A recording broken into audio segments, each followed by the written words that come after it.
Hello friends, welcome to my channel. ಇವತ್ತು ಸಬ್ಬಕ್ಕಿ ಪಾಯಸ recipe ಮಾಡ್ತಾಯಿದ್ದೀನಿ. ತುಂಬ ಟೇಸ್ಟಿಯಾಗುವಂಥ ರೆಸಿಪಿ, ಈಸಿಯಾಗಿ ಮಾಡ್ಕೋಬೋದು. ಬನ್ನಿ ಹೇಗೆ ಮಾಡೋದು ಅಂತ ನೋಡೋಣ. ಆದರೆ ರೆಸಿಪಿ ಸ್ಟಾರ್ಟ್ ಮಾಡೋಕ್ಕಿಂತ ಮುಂಚೆ ನನ್ನ ಚಾನಲ್ನ ನೀವೇನು ಸಬ್ಸ್ಕ್ರೈಬ್ ಮಾಡಿಲ್ಲ ಅಂದರೆ ನನ್ನ ಚಾನಲ್ನ ಸಬ್ಸ್ಕ್ರೈಬ್ ಮಾಡಿ ನನಗೆ ಸಪೋರ್ಟ್ ಮಾಡಿ. ಮತ್ತು ಪಕ್ಕದಲ್ಲಿ ಬೆಲ್ ಐಕಾನ್ ಇರುತ್ತಲ್ಲ, ಅದನ್ನು ಕೂಡ ಪ್ರೆಸ್ ಮಾಡಿ. ತಪ್ಪದೆ ಆಲ್ಗೆ ಕ್ಲಿಕ್ ಮಾಡಿ. ಆಲ್ಗೆ ಕ್ಲಿಕ್ ಮಾಡಿದ್ರೆ ನಾನು ವೀಡಿಯೋಸ್ ಅಪ್ಲೋಡ್ ಮಾಡಿದಾಗ ನಿಮಗೆ ನೋಟಿಫಿಕೇಷನ್ ಬರುತ್ತೆ. ಬನ್ನಿ ರೆಸಿಪಿ ಸ್ಟಾರ್ಟ್ ಮಾಡೋಣ. ಇಲ್ಲಿ ನಾನು 1 ಕಪ್ ಸಬ್ಬಕ್ಕಿ ತೊಗೊಂಡಿದ್ದೀನಿ. ಇದನ್ನು ಚೆನ್ನಾಗಿ ವಾಶ್ ಮಾಡಿ 1.5 ಕಪ್ ನೀರು ಹಾಕಿ ಇದನ್ನು 1-2 ವಿಷಲ್ ಬರೆಸಿ ಬೇಯಿಸ್ಕೋಬೇಕು. ಇಲ್ಲಿ ನಾನು ಸಾಗನ್ನ ನೆನೆಸ್ದಲ್ಲೇ ಇಲ್ಲಿ ನಾನು ರೆಸಿಪೀಸ್ ಮಾಡ್ತಾಯಿದ್ದೀನಿ. ನೆನೆಸಿಡಬೇಕು ಅಂದರೆ ಒಂದು ಅರ್ಧ ಗಂಟೆ 1 ಗಂಟೆ ಆದರೂ ನೆನೆಸಿಡಬೇಕಲ್ಲ. ಇಲ್ಲಿ ನಾನು ಇಮಿಡಿಯೇಟಾಗಿ ಕುಕ್ಕರಿಗೆ ಹಾಕಿ ಬೇಯಿಸ್ಕೊತಾ ಇದ್ದೀನಿ. ಅದು ಇಮಿಡಿಯೇಟಾಗಿ ಆಗುತ್ತೆ. ಮತ್ತು ಇಲ್ಲಿ ನೋಡಿ, ಒಂದು ಬಾಣಲೆಯಲ್ಲಿ ತುಪ್ಪ ಹಾಕ್ಕೊಂಡಿದ್ದೀನಿ. ತುಪ್ಪಕ್ಕೆ ಇಲ್ಲಿ ಬಾದಾಮ್ ಮತ್ತು ಗೋಡಂಬಿನ ಕಟ್ ಮಾಡಿ ಹಾಕೋತಾ ಇದ್ದೀನಿ.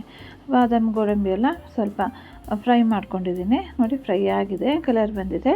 ಇದನ್ನು ತೆಗಿತಾ ಇದ್ದೀನಿ. ನಂತರ ಇಲ್ಲಿ ರೈಸಿನ್ಸ್ ಒಣ ದ್ರಾಕ್ಷಿ ಬರುತ್ತಲ್ಲ, ಅದನ್ನು ಕೂಡ ಹಾಕಿ ಫ್ರೈ ಮಾಡ್ಕೊತಾ ಇದ್ದೀನಿ. ಅದು ಸ್ವಲ್ಪ ಫ್ರೈ ಆದಮೇಲೆ ಅದನ್ನು ತೆಗೆದು ಒಂದು ಸೈಡಲ್ಲಿ ಇಟ್ಕೋತಾ ಇದ್ದೀನಿ. ನಂತರ ಇಲ್ಲಿ ನಾನು ತೆಂಗಿನಕಾಯಿ ಸಣ್ಣಗೆ ಕಟ್ ಮಾಡಿ ಹಾಕೋತಾ ಇದ್ದೀನಿ. ಇದನ್ನು ನೋಡಿ, ಇಷ್ಟು ಸೈಜಲ್ಲಿ ಹಾಕೋಬೇಕು. ತೆಂಗಿನಕಾಯಿ ಥರ ಕಟ್ ಮಾಡಿ ತುಪ್ಪದಲ್ಲಿ ಫ್ರೈ ಮಾಡಿ ಹಾಕಿದ್ರೆ ಪಾಯಸಕ್ಕೆ ಒಂದು ಲುಕ್ ಕೂಡ ಬರುತ್ತೆ ಮತ್ತು ಟೇಸ್ಟ್ ಕೂಡ ಬರುತ್ತೆ, ಚೆನ್ನಾಗಿ ಅನಿಸುತ್ತೆ. ನೋಡಿ, ಇಷ್ಟು ಫ್ರೈ ಮಾಡ್ಕೋಬೇಕು. ನೋಡಿ, ಕಲರ್ ಚೇಂಜ್ ಆಗಿದೆಯಲ್ಲ, ಇಷ್ಟು ಫ್ರೈ ಮಾಡಿ ನಂತರ ಇದನ್ನು ಕೂಡ ಸೈಡಲ್ಲಿ ತೆಗೆದಿಡ್ತಾ ಇದ್ದೀನಿ. ಈಗ ನೋಡಿ, ಎಲ್ಲ ತೆಗೆದಿಟ್ಟಾಯಿತು.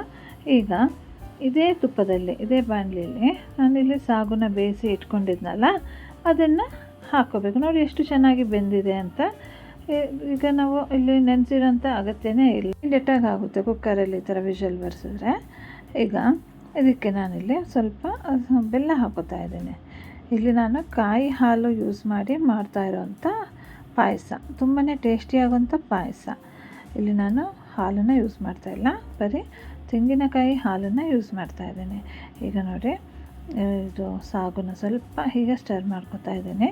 ಈಗ ಇದಕ್ಕೆ ಬೆಲ್ಲ ಹಾಕೋತಾ ಇದ್ದೀನಿ. ಇಲ್ಲಿ ನಾನು 1 ಕಪ್ ಸಾಗು ತೊಗೊಂಡಿದ್ದೀನಲ್ಲ, ಇಲ್ಲಿ ಒಂದು ಕಪ್ಪಷ್ಟು ಬೆಲ್ಲ ಹಾಕಿ, ಇಲ್ಲಾಂದರೆ ಸ್ವೀಟ್ ಜಾಸ್ತಿ ಬೇಕು ಅಂದರೆ 1.5 ಕಪ್ಪಷ್ಟು ಕೂಡ ಹಾಕೋಬೋದು. ನೋಡಿ, ಬೆಲ್ಲ ಫುಲ್ ಮೆಲ್ಟ್ ಆಗಬೇಕು, ಇಮಿಡಿಯೇಟಾಗಿ ಆಗುತ್ತೆ. ಇಲ್ಲಿ ಗ್ಯಾಸ್ ಫ್ಲೇಮ್ನ ಹೈಯಲ್ಲಿ ಇಟ್ಟಿದ್ದೀನಿ, ಯಾಕಂದರೆ ಇಲ್ಲಿ ನಾನು ಹೈಯಲ್ಲಿ ಇಟ್ಟಿರೋದ್ರಿಂದ ಕಂಟಿನ್ಯೂಸ್ ಆಗಿ ಸ್ಟರ್ ಮಾಡ್ಕೊತಾ ಇದ್ದೀನಿ. ಇಲ್ಲಾಂದರೆ ಮೀಡಿಯಮ್ ಫ್ಲೇಮಲ್ಲಿ ಇಡಬೇಕು. ಇಲ್ಲಿ ಮತ್ತು ಸ್ವಲ್ಪ ಸ್ವೀಟ್ ಬ್ಯಾಲೆನ್ಸ್ ಆಗೋಕ್ಕೋಸ್ಕರ ಸ್ವಲ್ಪ ಒಂದು ಚಿಟಿಕೆಯಷ್ಟು ಉಪ್ಪು ಹಾಕಿದ್ದೀನಿ.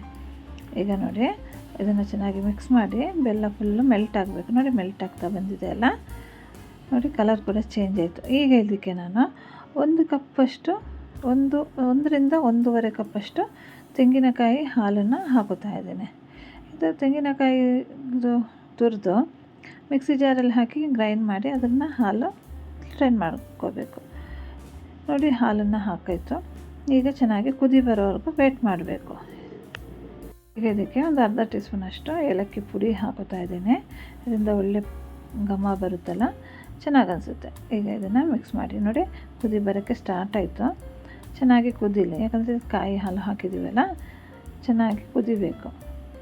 ನೋಡಿ, ಕಲರ್ ಎಷ್ಟು ಚೆನ್ನಾಗಿ ಕಾಣ್ತಿದೆ ಅಂತ. ಇಲ್ಲಿ ಬೆಲ್ಲ ಮತ್ತು ಕಾಯಿ ಹಾಲು ಯೂಸ್ ಮಾಡಿ ಮಾಡೋದ್ರಿಂದ ಪಾಯಸ ತುಂಬ ಚೆನ್ನಾಗಿ ಅನಿಸುತ್ತೆ.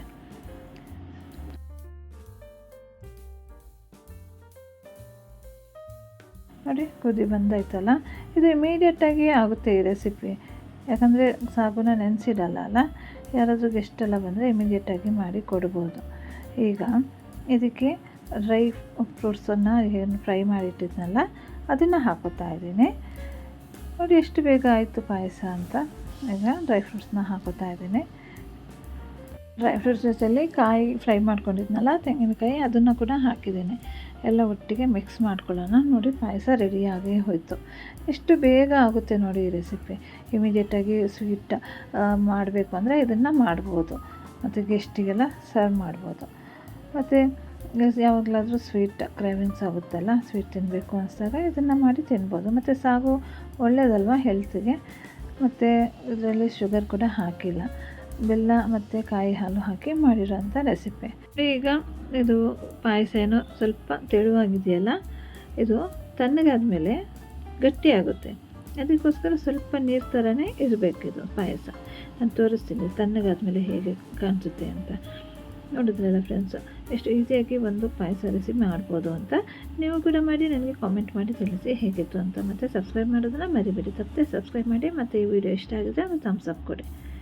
ನೋಡಿ ಫ್ರೆಂಡ್ಸ್, ತಣ್ಣಗಾದರೆ ಈ ಥರ ತಿಕ್ಕಾಗುತ್ತೆ, ಚೆನ್ನಾಗಿ ಕಾಣಿಸುತ್ತೆ, ತಿನ್ನೋಕ್ಕೂ ಚೆನ್ನಾಗಿರುತ್ತೆ. ನೀವು ಮಾಡಿ ನನಗೆ ಕಾಮೆಂಟ್ ಮಾಡಿ ತಿಳಿಸಿ.